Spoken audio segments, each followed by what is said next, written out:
Welcome to Family Basics 101. I'm Dr. Bruce McClure, the local minister at the Prince George's Church of Christ, located at 7800 Central Avenue in Landover, Maryland. Yesterday, we began a series entitled A Seared Conscience. And today, I'd like to do part 2 of that lesson based on just common understanding of what the conscious is, the function that it serves within our bodies, and why it is important to have a clear understanding relative to how the conscious really works. In the first century, doctors commonly utilized hot irons to catheterize a wound, in essence, rendering the wound void of any feelings. Over time, and due to the ongoing exposure to abuse, sin, evil, an individual could lose their sense of direction regarding what is right and what is wrong, even to the point of no longer caring or feeling a need to differentiate between what is right and what is wrong. That's basically what seared means. The use of hot irons, and we basically shut off ourselves, the conscious self, from the reality of what's going on around us. Now, once the psyche is seared, the ability to have a sense of remorse, guilt, shame is also sealed shut. Again, let me refer to the text that we utilized on yesterday from 1 Timothy chapter 4, verses 1 and 2. Now, the Spirit speaks very clearly that in the latter times some shall depart from the faith, giving heed to seducing spirits and doctrines of devils, speaking lies in hypocrisy, having their conscience seared with a hot iron, much like what I described the physicians did in the first century. In an article written by Dan Dezel in the Christian Post, and this dates back to June of 2013 that I found this article. The conscious was referred to as the firewall, and was built into everyone by God to protect us from making destructive decisions. Void of this firewall, according to Dezel, void of that firewall, one is more likely to become destructive towards self and others because of choices made that are contrary to the will of God and contrary to morality. And I'll show you why I'm saying morality in just a second.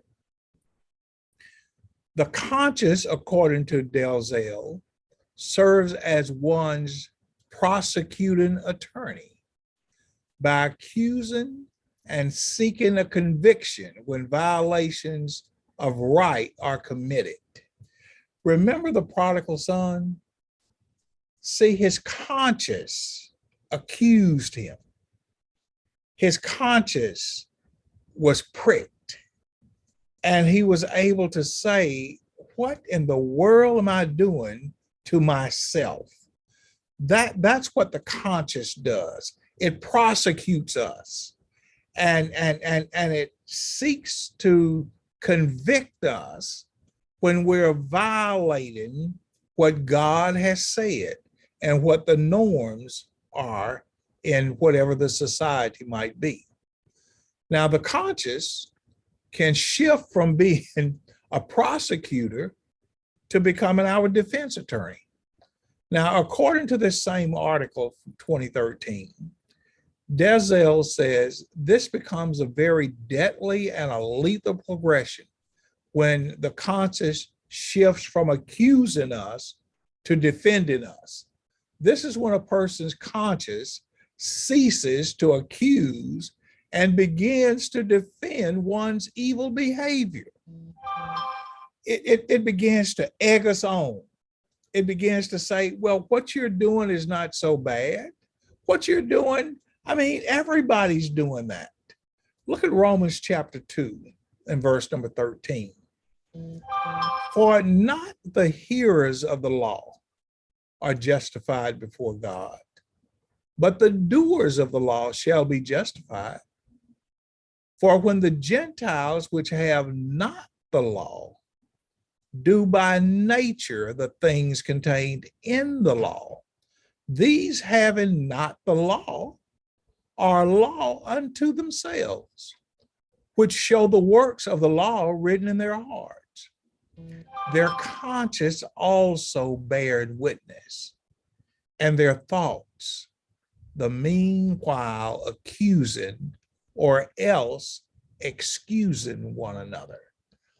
See, Paul understood what he wrote to Timothy about the conscience, but he says something really unique in Romans 2.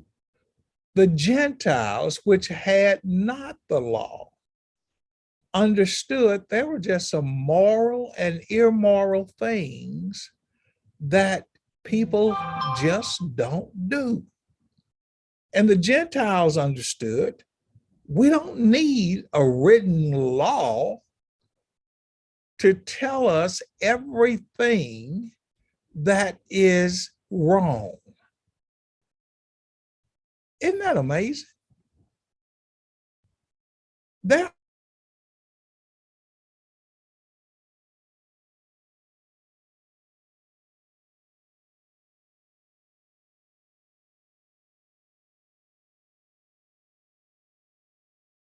we want to do.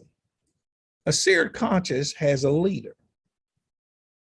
It's evil spirits, it's deception, and it's hypocrisy. In Proverbs chapter 30, verse number 20, now this is how the verse reads. This is the way of an adulterous woman. She eats, wipes her mouth, and says, I've done no wickedness. Now, I found an article from the Jake Cale Ministry that was published in October of 2019. And it was noted in that particular article that the phrase adulterous woman, as found in Proverbs 30, verse number 20, could be substituted with some of the following, and the results would all be the same, because the damage being done toward other people is void of any sense of feelings, any sense of regret, any sense of compassion, no mercy, and no empathy, just like the way of the adulterous woman. So what you would do with the article by Cale is substitute the adulterous woman who eats and wipes her mouth with, let's say, the habitual cheater. The habitual cheater will eat and wipe their mouth and say, I've done nothing wicked. Let's say it's a sexual predator. When the conscience is seared, that sexual predator will say, just like the adulterous woman, when I finish doing things contrary as a sexual predator to what I know nature or the will of God says, they'll wipe their mouth and they'll say, I've done no wickedness. Let's say it's a pathological liar. When that pathological liar finishes lying and knowing they're lying, they wipe their mouth and they say, I've done no wickedness. When you deal with domestic violence or a domestic abuser, just like the adulterous woman, when they finish abusing, they get up, they wipe their mouth, and they say, I've done no wickedness. When you deal with false teachers or false prophets, they'll do the same thing. They'll get up, they'll wipe their mouth, and they'll say, I've done no wickedness. When people have no respect of boundaries, they do the same thing. Just like the adulterous woman, they'll do what they've got to do, say what they've got to do, say, cross boundaries, and they get up, they wipe their mouth, and they say, I've done no wickedness.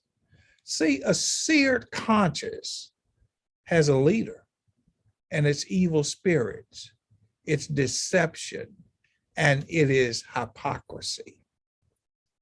Let me invite you to return on tomorrow, not tomorrow, on Thursday. And we will continue this series on what does it mean to have a seared conscience. Let me invite you to join us tomorrow night at 7:30 for our midweek Bible study. And then on Thursday at noon, we will do part 3 of this lesson series. I'll see you back in class at that time. Don't be late and don't skip class.